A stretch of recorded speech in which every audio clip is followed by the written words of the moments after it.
All right, 2012. 2012. 9, 10, 11, 12. 6? 7, 8, 9, 10, 11, 12, 6. Holy shit. God, this one seems like it was forever ago. No. God. It's like the CrossFit Games have been around for like eons. And yet it feels like we haven't even scratched the surface of what they could be. We've scratched the surface. We Yeah, gave it a good itching. We gave it a good itch. back scratching. Yeah. All right, let's do this. I'm ready, my friend. I'm ready. You got your coffee? Always. Always. I put mine in here. So good. It's like a warm blanket. Every time I turn this on now, I think about my son going like, yes. Like, it's usually because it's at the end of the podcast, because I'll listen to him to make sure it all sounds good.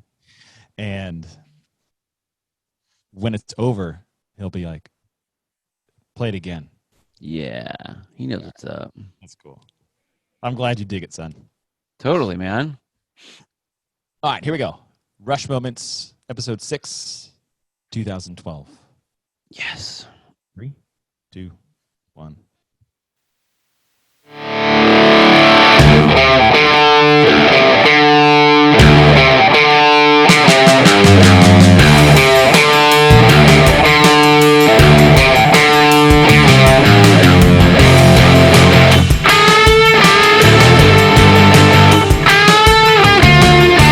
Welcome back to Get With The Programming. I am Chase Ingram. I'm Captain America. Along with me is Bill Grunler. Wolverine. And we are into our 6th episode of our Mount Rush moments, our top 4 moments of the CrossFit Games. This year, it will be 2012. 2011 got a lot of good feedback, I felt, for what that was. We definitely had more stories to tell.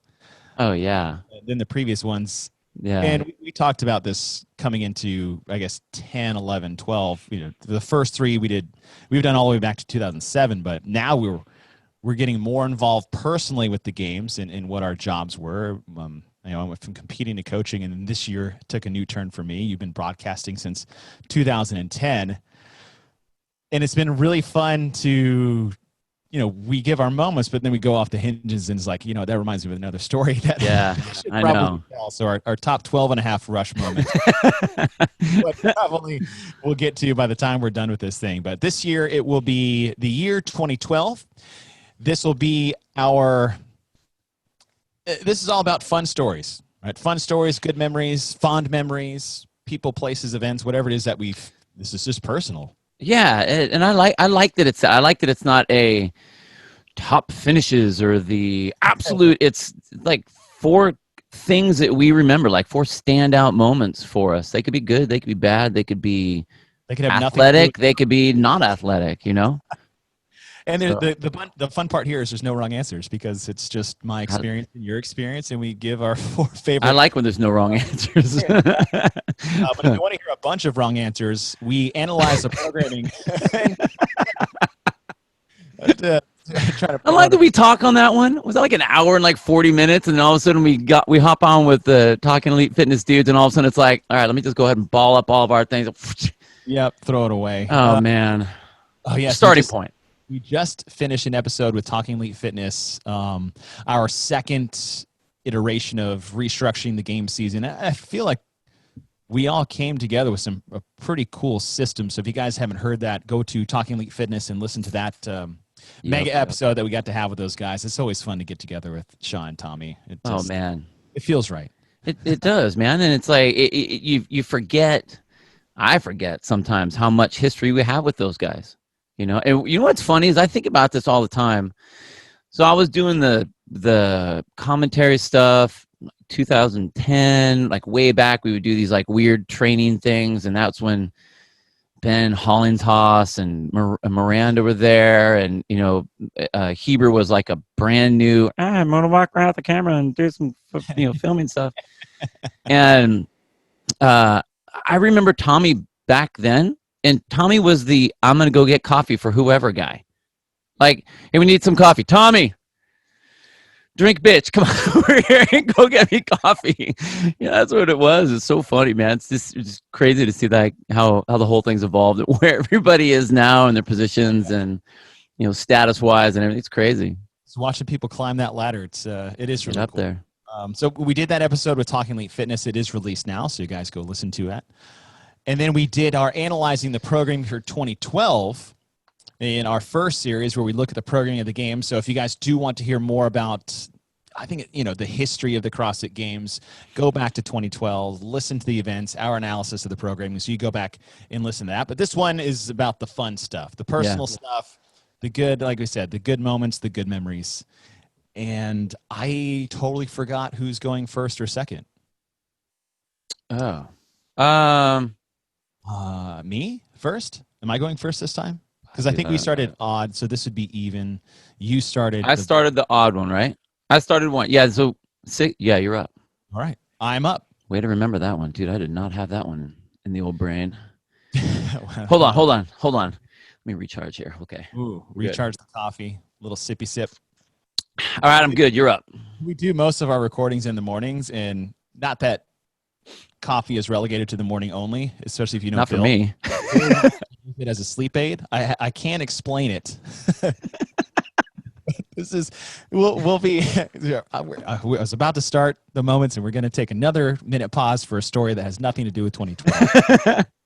But whenever me and Bill are working together, especially off season or even at the games or regionals, we would finish dinner, and we get to dinner so late when we're broadcasting, because we're there till the final event, and then we stay late to listen to any athlete briefings that they have, and then we stay late to debrief the day with our producers and directors and the MCs, and we just have a little powwow, and then we go to dinner. Yeah. And by the time we're done, it's at least 10 o'clock.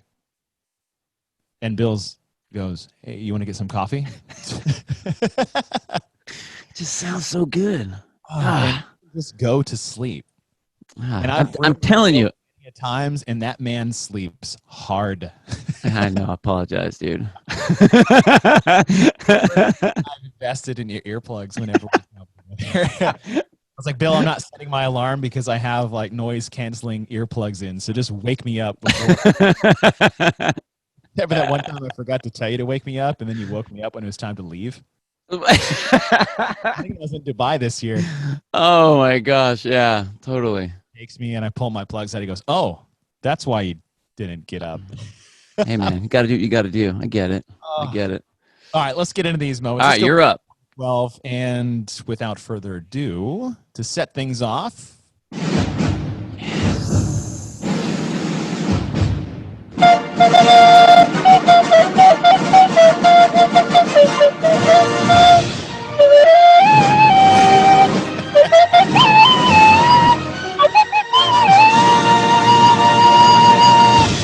So good.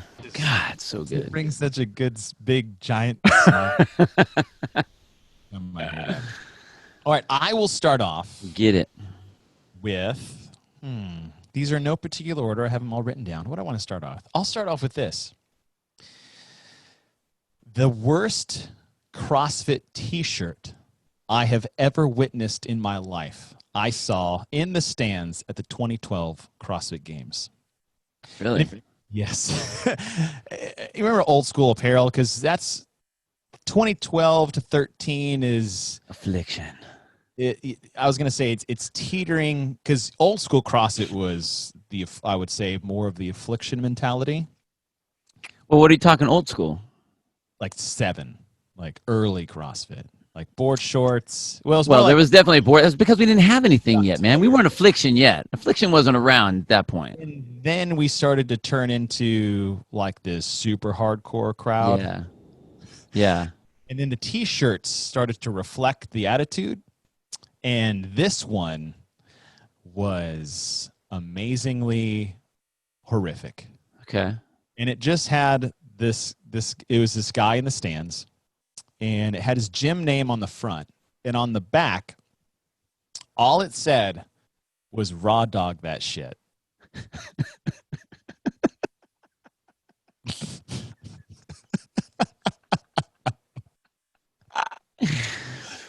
Oh man. Jim, the owner of this affiliate thought, hey, let's make a shirt to represent our CrossFit gym as a reflection of our community. And it's gonna be great. It's gonna be red, but in black letters, it's gonna have our gym name on the front, CrossFit whatevers. And on the back, I've got it to encapsulate the community here. Raw dog that shit. Which to me is like one of the more aggressive / just vulgar statements someone can make. And I'm not going to, if you don't know what that means, maybe click on the old Urban Dictionary. Make sure you don't do it at work. Also, make sure your kids aren't around while you do it. Maybe let your spouse know that you are searching this because chasing them on the Get With The Programming podcast mentioned it in passing. But I will not go into that description. But I saw that and I just went, wow. That's a shirt. All right, but and I'm not going to say that like that's. Please don't tell me you're going to try to defend this shirt right now. I'm not going to defend the shirt. What I'm going to do is what I will say is this. So there was a period of time where I don't know anything. Even though the methodology works spectacular and always has and always will, there was a moment in time where it was about, and it was that affliction. It was like everything was as hardcore as you could possibly make it. It wasn't the nicer, kinder, gentler. We want to be super inviting to. It's like, sup, bro, as loud as you could possibly get, and and like how there were girls that came in and women that came in and are like, yes, I'd really like to try this CrossFit thing. When you see and you had that as your persona, like that was a trip. Now I honestly didn't see that. It would have been even better if there was like a graphic drawing, an outline. Oh gosh, it would have just been a ad of pornography. It'd been like a bathroom stall, like scratching on the with the key. Oh my god, dude, that's funny. Yeah, that's funny. You're right. That's kind of where I feel like that 2012. Yeah. When things got like hardcore CrossFit. We're going to actively walk in public with our shirts off, and we're going to overtrain. Oh, dude, too much weight. Attitude. But that's going to be cool. Yeah. Look what I tore today. Like, Yeah, that's when all like, the bloody hand pictures. Yep. And you're like, my hand, like, I have no pump. Check it out. It's freaking awesome. Hashtag CrossFit. CrossFit is my life. So yes, that was that actually, that shirt might have encapsulated the whole attitude. I would say that was like a new generation of CrossFitters coming in. Like you wouldn't have seen anyone that had been around since 2007 put on a t-shirt like that. But I feel like they just opened their affiliate 3 months ago, and then they're coming to the CrossFit Games, and they're like, this is what it's all about. Like, oh, totally. It was like wearing your colors, man. You had to be louder, bigger, bronzer.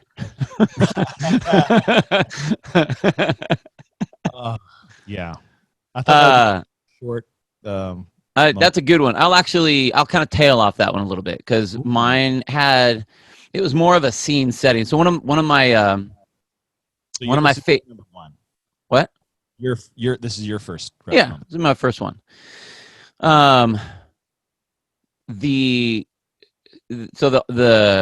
Friday night under the lights at the tennis stadium that's always been a very iconic scene for sure. But one of my favorite scenes in the tennis stadium was this particular event and just what it looked like, especially like the videos that came out of this whole thing. So there was an event called the Double Banger, and that's where they did the jump rope, and you had 3 tiers of sleds that you had to use a sledgehammer and bang the sled. So as a firefighter, we do that. It's called a Kaiser sled. We would do that in firefighter fighter challenges and stuff like that. So I was really excited about that event anyway. It just looked cool. It was fast. You're banging stuff. It's not necessarily a pretty thing. It's just like you're moving fast, grunt work. You either got the skill or you don't, kind of a thing. And what culminated the win or the finish was was they go up these different tiered heights. They get to the last one, which is about at waist level, and they're banging these things, just chopping wood, and then they jump up on top of their box and they raise their hammer over their head to the roar of the crowd. Nice. And it I don't know if it was planned or what, but you almost see the camera underneath and it kind of circles around. Like this is where Lucas Parker got his t-shirt, was his hand raised with the hammer up over his head. So I like the look of that I thought was just super cool. Like every time I see that, even though it's in the middle of the day, it's blazing hot there. There's no shade. It's right in the middle of the day. Usually you could kind of, back in the day, you didn't have the ticket where it went to a particular seat. So it was general seating. So you try to go into wherever like the shade might be. So you're not just getting, 3 hours from the assaulted by the sun, but there was no shade. So it's like everyone's in the sun. You have these badass athletes, men and women out there raising their hands up over their head. And if you look into the stands, there is like not one t-shirt being worn by anybody. The entire crowd, like when you look at this, dude, it looks like, and this goes right back to that raw dog this shit. All it is skin and tan and burly and shoulders and beers, and it's like a Viking Valhalla. just it's so cool. That whole scene to me is just awesome. Yeah, that was a cool look, and that was the crowd, and it still is that crowd. Not so much now because the Coliseum is enclosed and it's inside and it's air conditioned, but you're right. The tennis stadium midday, anytime during the weekend, people's like shirts off. We're in California. I work out like this so I don't have to wear a shirt. In fact, I actively do not wear a shirt. So like that was the intent when people are walking around. It's like, all right, I need to make sure that I bring these one pair of shorts because that's all I'm going to wear on Saturday. The girl's going to be like, okay, so I have this really small sports bra top. I'm just going to wear this in the smallest Lululemon I could possibly wear it so that I can sit in the stands. That scene was crazy, man. It was super fun.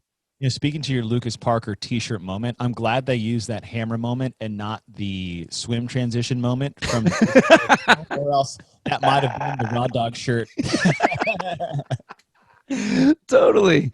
Oh man, that's awesome. Yeah, you could say Lucas Parker moment 1B would be when he transition to the bike transition. Totally. Number 1. Okay. Yes, the sea of CrossFit meat. Yeah. That was always kind of fun. And we were walking through the crowds, and we're like, nobody is clothed. Nobody. Everybody's slick with sunscreen and sun spray, and you would think it was like a Vegas pool party, right? Abs and sunglasses. Jeez, totally. Oh, okay.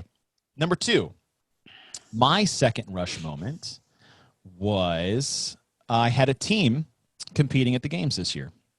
I actually had a team competing at the games in 2010, 2011, and 2012. But this 2012 year, I got to coach them. I put the team together. I got to pick them, but they kind of chose themselves. The way this group came together, because 10, 11, they realized the potential, how good they could be, and then in the off season, they were. I've never seen a more committed group of people than I saw. At the time, it was a team of 6 plus 2 alternates. So those 8. But specifically those 6. So the 3 guys and 3 girls that were on our team that we put together, how much work they put in to make that year. Because that was a year where they had decided that they were going to do something at the games this year. Not just be at the games. Like, we're going to go to try to go win. Yeah. like make it to the field. And, the off season was amazing. How much work they put in. The regionals, they won almost every event at regionals. And then even at the games, they were dominating, or they weren't dominating, but they were like in the mix with everybody the whole time. And then things started to unravel. Right? Some bad things happened, some bad moments for that. Haunt some of our members still to this day of that team. And this is salt and wound if they listen to us, but they just missed making the final event. And the way the final event worked for the teams this year and the year prior is that if you made the top 6, they cleared the scores and then did this winner take all kind of relay, thing. winner take all. Yeah. And the whole idea was with this group. I'll say this right now. That group of people and who they were as athletes individually were built for this final event. It was the female one, Elizabeth. Oh, yeah. Male 2,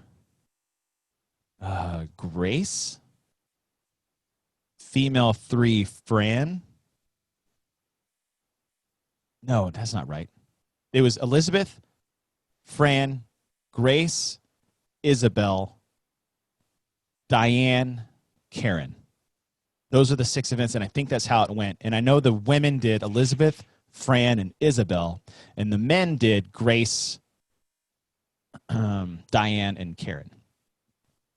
And the way this team was assembled, I would say they were built for that final event with all 6 of them in their specialty events. And what you did one event, and then it was just a relay race. Like they would have been unbeatable at the CrossFit Games. But they missed the finals by 7 points. And all these little tiny things happened that didn't go right, that just robbed them of that, and they were devastated. I was devastated for them. But the encompassing part about this is that, we talk a lot about it. It's not about the result. It's about the journey more often than not. And those are the memories that we think about. We think about the times where it all came down to the wire. But the friendships that they made because of what they did, like the suffering and the sacrifice and the commitment and the discipline, not just for themselves but for each other, created these bonds. Still to this day, I have this with them, all 6 of them, but I don't have it the way the 6 have it with each other. It's something like I've never seen before in terms of teammates, but more importantly, friendships, to where it's about as close to family as you can get without sharing the same last name or blood type. It's something that I admire. But even like their parents, when they get together, they talk about that group and those times because it was just so special beyond the point. Like, I do not do it justice by describing it at the moment, but my team qualifying for the games, that was the setup. But just watching what they did for a whole year to end in heartbreak. We're talking complete and utter devastation and heartbreak. But what that forged and created lasting now, like now we all have kids and we got married, and some of them got married to each other. And the friendships that I got to witness, and I've never had so much fun coaching. And I wish I could have done more as an athlete alongside them. So there's that jealousy part, not jealousy, but like just admiration, admiration for something that blossomed on their own. It really had nothing to do with me. And it was just really cool to be a part of and watch that. So that's one of those, it's not really a CrossFit Games story for most people. It's just a personal story as a result of the CrossFit Games that year. Oh, I get that. I think that's not to take away from how special that was, but I think that's what's special about a team setup is the successes and the sadness that all kind of rolls up into that. I mean, I think about all the teams that I've been on for all the years I've been on, and you would never pick these people in a regular setting probably, but then all of a sudden you put them in this setting and you get through all the bullshit and you get right down to people to people and caring about people, and you want to care about this person, and you know that they got your back and you got their back, and yeah, man, it's good stuff. And I think it was, honestly, I think it was the disappointment at the end that Get them tighter. sealed it. Yeah. Oh yeah, for sure. There's some forging iron Yeah. verb for that, but I forgot what it is. But yeah, that's my moment number 2. That team, that 2012 team, those 6 athletes, those 6 friends, people that I would consider as close to brothers and sisters as my own. Very cool. Yeah. Very cool.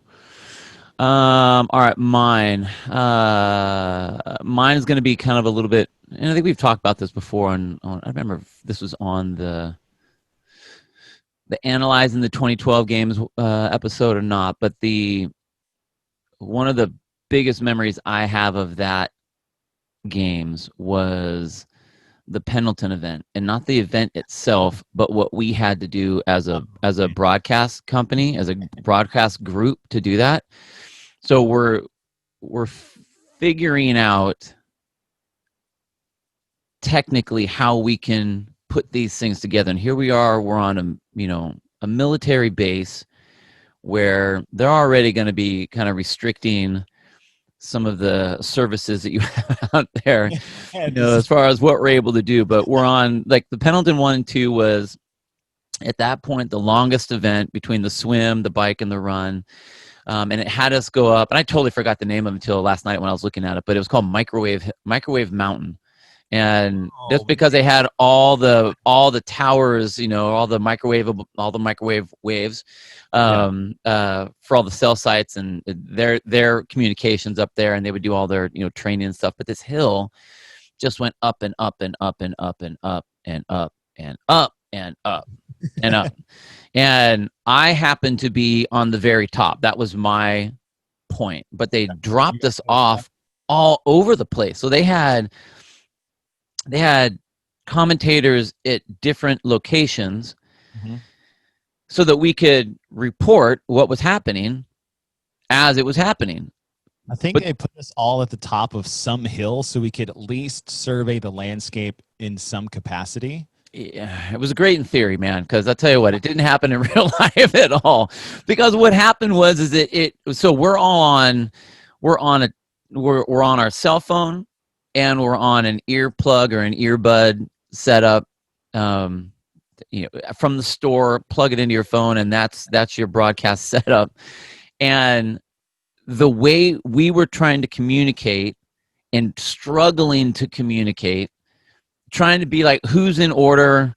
All right, so coming up over the hill, we have Julie Fouché, and she's battling with Annie Sakamoto, and all of a sudden Josh Everett starts talking about something else and some other hill. I don't even know where it is. And someone else tries to hop in somewhere else. Then everyone, so like we're talking, but as far as broadcast goes, like, well, there's no order to what's happening. There's just, I see a person and they're running, and another person. We're on our cell phones. Yeah. On basically what a Zoom call would be with no video. Oh my gosh, yeah. It's a night conference call, and we can't see each other. No. So you're just kind of like, can I hop in? Yeah. So you had no idea. You had no idea what was going on, and I know that, and I don't remember exactly what capacity Rory had, but it was more of I guess kind of a producer, kind of a setup on that one. So he was acting as the initial host when things got started, and then he's trying to plug and play where we are as we're coming in, and he was so fired up, so pissed off about how it's not looking professional, and how we're not talking at the right times, and how this isn't going on and that's going on. And so here we are trying to internally have these communications so that we can externally present this really great race, which there was a lot of really cool stuff that was happening. I mean, Chris Spieler's like yelling and screaming in pain as he's coming down the hill on one side. We have these other two, Numi doing, just crushing the run, no big deal. We had these Julie Fouché and Annie Sakamoto where they're like teaming up, walking and talking to each other as they're kind of coming up, yet they're competing. Like all of these really cool things that are happening. We have, not that it was on the hill yet, but Lucas Parker just dropping trowel. ready to get on his bike. People grabbing the wrong bikes. All of these things are happening. So many cool little stories. And then we have our own story in the background trying to look like the duck, where you're like nice and cool up top, and then underneath your feet are just scrambling underwater, trying to make it sound like you're not trying to sound like an idiot. So I just think that was super fun. We had no idea what the hell we were doing, and we were trying to make something special, and the struggles of all that. So like, here's you talking about your team and their battles and how we're coming together. That's how I feel that our group is, because of that exact same thing. We get put into these, here's a great idea. We're not going to test it yet. We'll test it on the day of, but here's a great idea we're going to do. And then like shit goes crazy. Oh my God. And then we're just trying to make it work, and trying to smile and have a good time at the same time. Like that to me, that was super fun. I love getting into the mix like that and then just trying to make things happen. And I don't know, that was mine. That whole event, that whole day was awesome. It was fun. That was, so that I'll take that into my third rush moment. This is the first year that I came on. And hey, welcome to the professionalism, Chase. Come on in. Part of the broadcast crew. And I was already terrified, right? I had just done the Central East Regional, and by done, I mean completely sucked at the Central East region. And so I'm walking into a room full of people like yourself and Rory and, Pat Sherwood and Josh Everett and all these guys that I was like, okay, so I don't know. I do not know what I'm doing. A. B, they put us for our very first event with all the pressure in the world. They did a horrible job of trying to settle us down. The motto, and I'm going to be it's the best. The motto they would tell us before every event would be, they're like, hey, this is what we're going to do. Oh, by the way, like you put your hands in and say ready, break, except they would go, don't fuck it up. And I'm like, okay, cool, thanks. That made it so much worse. Yeah. And so what they did, throwing us out they would drive us out in ATVs and just drop us in the middle of the mountain. Wherever. Yeah. Hills, right on coastal California. And you're like, I hope this is the right road. Because honestly, I don't think they knew. Probably not. The way that that was all structured, like put together with masking tape after they licked it, so it might stick, it might not. You're like, I'm for sure they put me on the wrong road and they're not going to be able to find me because my phone's about to die and I don't know who to call and everyone else's phones are busy because they're on the conference call. So, but for me, being a part of that for the broadcast team for the first time, that's my third moment. But this tailors off what my second one was with my team. I believe all I was doing was the women's first heats of play-by-play. That was my only job, I believe, that weekend. So it was a very limited role. And so I got to watch my team. So event one comes out, and I'm still in coach mode.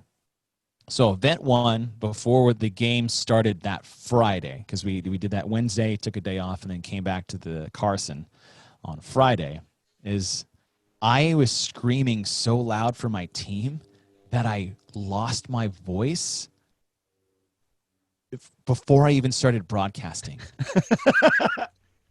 And I was in a straight panic because it was one of those where you're yelling and then your voice kind of like screeches. Yeah. I'm like, oh no. And I totally stripped my vocal cords screaming. You didn't have all your sprays and lozenges and you didn't know all that stuff yet. Yeah, we didn't have all the tricks and and so I basically lose my voice before I ever started legitimately broadcasting at the CrossFit Games in my one shot to be a part of this team. And I totally dug myself this giant hole that I was just about to cover myself with dirt and bury myself 6 feet underneath. It was terrifying. It was absolutely terrifying because I came back to the booth and I'm like, I lost my voice. Like, how'd you do that? I'm like, I'm not going to tell you. Yeah. yelling for my team that I shouldn't have been out there anyways, cheering for them because I should have been in the booth studying for the event coming up. Oh.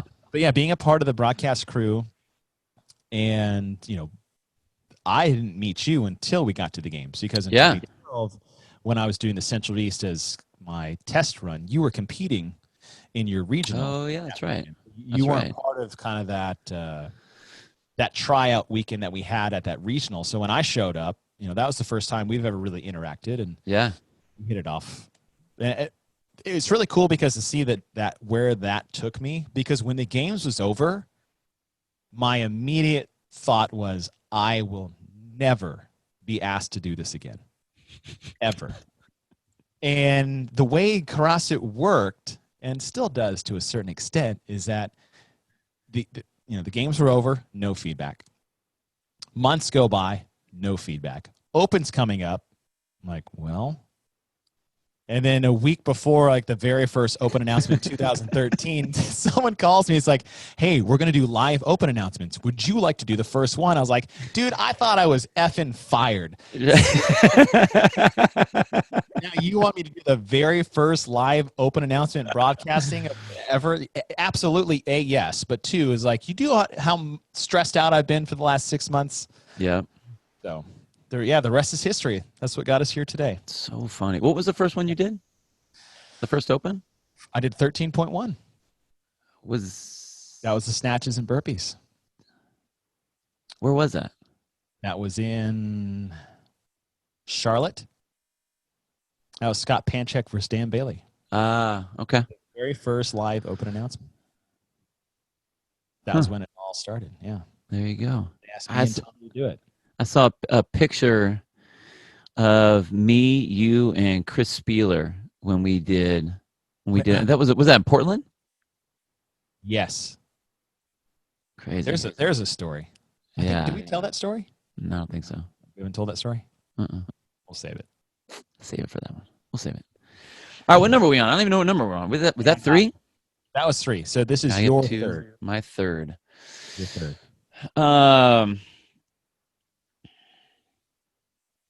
Okay. I'll do. I think, and I wouldn't say this is I guess more of a negative, but more of like a wow kind of a moment. I am, as you know, as our podcast is, Get With The Programming. I am a absolute geek when it comes to workouts and how you set this one up and what the intent of this, workout or this event is supposed to be and all that kind of stuff. And when I look across all of the games events, all of them, in this year, there was the absolute worst event, worst pairing ever put together in CrossFit history, I believe. Now I'm curious. So it was in the way they paired it up, and I was gonna only just use part of it, but actually when I sat back and looked at it, I was like, there are so many better ways that this could have been done. Like I just thought it was a shit show. So the first one was the med ball toss. So it was the GHD where they would have a ramp of the med balls. They'd come down. They have to grab the med ball, and they're throwing the med balls, and they're going for distance. And which I'm looking at that, and I'm like, okay, I get the softball throw better than I get this. And it was how many balls you could get tossed off and how far. And it was just this really weird, dumb. And and if you go back and watch it, you and Katie are broadcasting it. I forgot. And it's so funny watching you guys try to make it sound like there's something really important to see. Don't listen to that, people. Oh my! Well, and plus, again, it's just way early days of broadcasting, so we don't even really necessarily know our roles and what that means real well yet. But that event, I thought, was such a waste of time going into, which could have been a cool event, the track triplet, which was you go around, you run a 400-meter run, then you have snatches and you have bar muscle-ups. That looks cool. Right. Light snatches alternating split snatch. So you had to switch your feet from a split snatch one way to a split snatch the other way. And all it was, like, you weren't really splitting for any reason other than the fact that was you had to get one foot behind the other foot a little bit. So it was this Micro splits. dude, it was the dumbest thing ever. Of all the events that CrossFit has done, of all the events that have been handed out, I mean, I'm talking even things that have had issues with, this part of the grass is dry and this part is like, all you take all of it. These were the dumbest 2 events put together of all time. Yeah, the problem with that was, I feel like they never actually settled on how to score the event. No, dude, I still don't know how it was scored. Like that, like, was it how many balls got out, or how was it the total number of distance between each ball?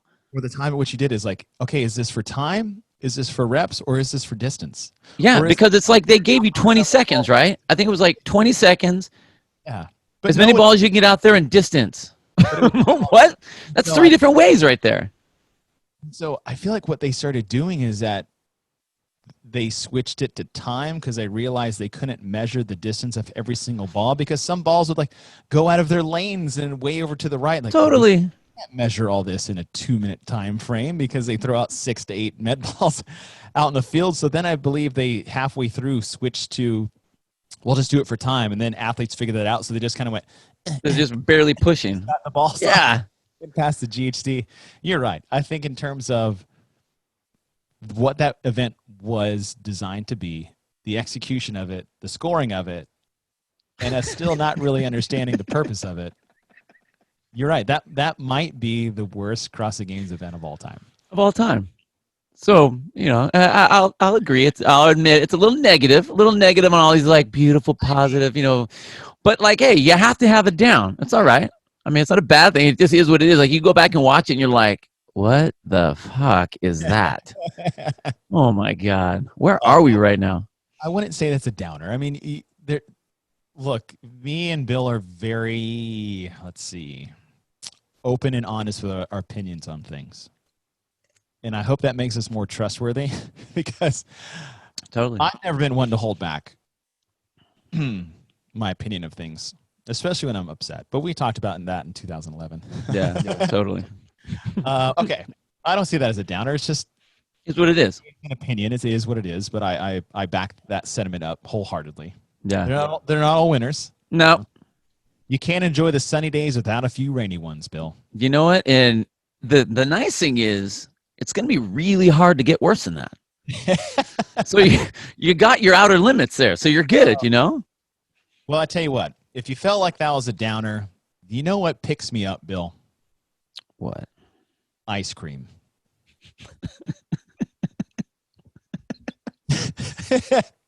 That seems really random, but let me get to my 4th and final Mount Rush moment. So we're broadcasting the games. We're at the final event. The women go, the men go. It's all over, and we're sitting there in our booth, and we're high-fiving, and then somebody walks in, and I don't know where it's come from. I don't know what they were, who had them at the games, but somebody walks in with this cooler of ice cream sandwiches. And these were the best ice cream sandwiches I have ever had in my entire life. And I don't know if it's because it was 4 straight days of talking and not a lot of eating and 12 hours of no food, water, or any sustenance whatsoever. And by the end of the day, you're so smoked mentally and physically, like this was God's greatest gift to you at the time. But someone on site, there was a vendor on site, or they brought him in from outside. I don't know where these came from. I think they came from heaven. And there was these ice cream sandwiches, and they were huge. They were like giant Big Mac cheeseburger size ice cream sandwiches. But was the best part was that the cookies were soft, but the way the ice cream worked, it was like if you bit into it, you just bit straight through it. It didn't push out the sides, or where you bite into it and the ice cream's too hard and you chip your tooth. Like it was perfect. It was the perfect ice cream sandwich. And they had that at the games multiple years in a row. And I'm pretty sure I would take other people's, although they weren't labeled. So I just assumed that nobody was going to eat it and then I was going to eat it. But somehow, some way, at the end of the games, these ice cream sandwiches appeared out of nowhere in our booth or down on the competition floor. Do you remember these? Did you ever have one of these? Do you know what I'm talking I about? think I remember. I obviously didn't have the orgasmic experience that you're having right now as you're just, jeez, oh man, dude. The best ice cream sandwich I've ever had in my entire life. And I have no idea who made them, where they came from, who got them, who even brought them to us. I don't even know if I was supposed to take one of them, but I did every time. To where there was a certain point where it would be the end of the games. This was later on, like 15, 16. And I'd look around, I was like, so are the ice cream sandwiches coming at the end of this? Or no, not this year? So, yes, that's my, like I said, had nothing to do with competition, and nobody knew that these existed. You barely knew that they were existed. But somebody else knows on our team about these ice cream sandwiches. And whoever you are out there, I applaud you, and I thank you for your sweet service, full sustenance. Oh man! All right, ice cream sandwich. That's your top one, huh? That's 4. Well, it wasn't my top one. That was just my. Well, I fourth. mean, that was not. I mean, I'm sorry. That was your I 4th figured one. After your Debbie Downer number 3. All right, no, that's okay. All right, you bring it up. Bring it up. Okay. Last one. Last one. All right. Coming off the worst event ever, I'm gonna go to some of the best competitive battles that I've ever seen on the floor. Okay. And there were 2 that were I just thought that were amazing. Fuck it, I'll bring them both up. They're the clean event and the clean event. So it was like the clean ladder. So it was like the whole 20 seconds to lift, 10 seconds to move, and then you have your next lift. On the women's side, Lindsey Valenzuela, Elizabeth Akinwale, those 2 ladies get to the final bar, and the way they're marching to the final bar, like they're ripping the weights off the ground, not like they're moving through the weights like it's no big deal. Like I think Lindsay power cleaned up until like the last. She squatted the last one. Maybe it would be one of those power squats now, squat clean, whatever. On the one right before that. But what I thought was interesting was they both knew that they were strong. They both knew that they had the shot to get to that last bar, and the way they both handled it. Like Elizabeth Akinwale is very, she's very internal as she's competing. Like you don't see a lot of fanfare. You don't see her getting like overly fired up, and she's not pumping her fists in the air or anything like that. She's just very takes a breath, does her thing, and goes. And that's the way she moved through this. You never saw the expression on her face that she seemed worried. Lindsey Valenzuela, very passionate athlete. Yeah. Like multiple times you would see her in competition, either yelling, screaming, crying, jumping up and down, like almost to the point of like that should not have been that big of a deal. Why are you freaking out about this right now? I mean, she was just that passionate. So it was interesting to watch her. She was actually ahead of Elizabeth Akinwale, and I'll stick to this one because I still think it was a good one. She's going through the weights before Akinwale is, and Lindsay goes, boom, power cleans it up. And then as she moves, she gets it. You see it in her face. She's like, okay, got that. And all of a sudden she'd shut down. She kind of closes her eyes and slowly walks over to the next bar. And then, and lift. And then boom, sets up, has the same exact routine every single time. So she's doing her thing. You could tell she's got her lifting set up down. But there was one point where I think it was the lift either right before the last one or the 2 before that. You could tell it was just a little off, so it wasn't perfect. So she had to struggle through it a little bit, not much, but you could tell that there was like a little fired up. And then she kind of got like you saw it in her face, and then how she like stopped herself from being excited, and then closed her eyes again and slowly walked over to the next one. Got to the last bar. No one had hit the last bar yet. She was the first one. She gets there first, makes the lift. And then the way you do that is, or the way they do the tiebreaker is how many deadlifts you get. So she makes the lift, looks over to her judge to see if it counts, drops the bar, and then I think she gets like one deadlift out of it. And she's fired. Like she went from no, very controlled emotion to jumping up and down. And, she's jumping with like Valerie Voberl and, the other, that was back in the Valley Girl days, that clan. So they're all cheering and fired up and high fives and everything. And then boom, here comes Elizabeth Akinwale, like a couple people behind. Boom, she's marching in there, same thing, just super stoic. Boom, hits the lift, zero expression on her face. It's like, what? Boom, hits the next one. What's up? Boom, hits the next one.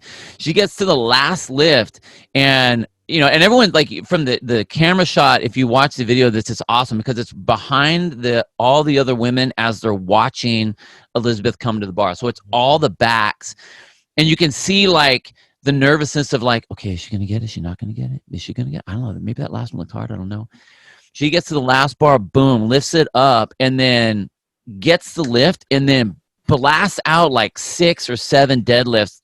Bam, bam, bam, bam, bam, right after that. And you could just, like, all that fanfare for Lindsay. And then it was like, oh, man, she just kicked ass on that last lift. I mean, it was such a cool, everyone likes to see, some heavy weights being lifted like that, but these women, it was a 2-woman show, and they just crushed it. And it was so fun to watch that. It's cool to see people struggle and they're trying to get up or whatever, but it was like, they're both going to get to the end, and it took them right to their limit. And just the way you could watch them each internally try to be okay and get ready for the next one. Oh man, that was super fun. And I love to see the athleticism and the competitiveness and that anxiousness that you get during an event like that. Oh man, it was so cool to watch that. Super cool. That was cool. There's some good moments there. Yeah, totally. Those lifting events, rarely do you get as much of the crowd involved. Yeah. And the noise that you get, especially on those like speed ladders, but even on the maxes. And I feel like a lot of it has to do with the anticipation.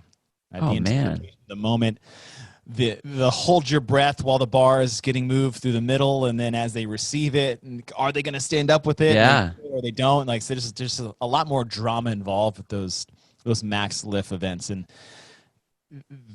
well, see, our crowd is special because they all CrossFit, so they know exactly what it feels to do something heavy, to move something heavy, and to fail it, and to be stuck in that bottom position as you're trying to come up, and you're like, oh man, I feel that with you, And part of it too is that the MCs, so all of us, the booth broadcasters and the floor MCs, yeah, we all get the same information. Yeah. So we know, especially when we're broadcasting, if Lindsay or Elizabeth are approaching what that they have at least listed what their max is. Right. The MCs know that too. And so they're telling the crowd. So the crowd is just as informed about the seriousness of the situation as anybody else is. Yeah. And the MCs do such a good job at doing that, is that they're not just saying 235 and then they just sit there and wait. They're like, this would be a PR for Lindsay. She's never done this before. Like, that ingrains the crowd. It's like, not only do they know the moment and how tough this is, but when you give them context of the moment as well, I think that's where you do really get just those massive cheers and excitement from the game. So yeah, it was super fun. It was super fun. Man, we got through 2012 already. Oh, wow. It's been 52 minutes. Hey, Bill, we'll do them really fast. They'll be like, 20, 25 minutes. No big deal. I thought these would be a lot faster. But then again, we also did predict is that the more we get into our own personal experiences at the games, the longer. No, but it's still fun. But hey, these ones are for us. We have our fan service one for you guys. We just hope you guys listen to our stupid stories for a whole 52 minutes and 41 seconds as we continue on. That was good. I like those. Cool. 2012. All right. Well, those were our top rush moments of 2012. If you guys want to hear more about the events that we talked about here and there, you can listen to our Analyzing the 2012 CrossFit Games podcast that we have out. And we just finished our personal fan service of restructuring the CrossFit Games. And then we just did one with Talking Elite Fitness that you can find on their podcast page, Talking Elite Fitness, to see our new and improved ideas on what would be a cool version of the CrossFit Games season could be. Yeah. And next up, we got 2013 Rush Moments coming up, and then the 2016 analyzing the programming for the CrossFit Games coming up. But we're getting current, man. We're getting close. Inching closer. We're getting close. All up to date, ready for the 2020 CrossFit Games coming up in a few weeks. I am really excited to see what the online events are going to be. Yeah. And gosh, if I want to throw a Hail Mary out there, I would love to get the master himself, the Dave Castro. If you're listening, which you're probably not. But we'll take this snippet and we'll blast it all over all the social media just so you hear it. You hear it again. And we'll tag you until we can't tag you anymore. Get him on and talk about the online qualifying version of the CrossFit Games coming up once those get released. That'll be a really cool episode to do. But that was 2012, our Rush Moments, our own personal stories, moments, memories of the CrossFit Games. Bill. Yeah, buddy. Till next time, thank you very much. My pleasure, my friend.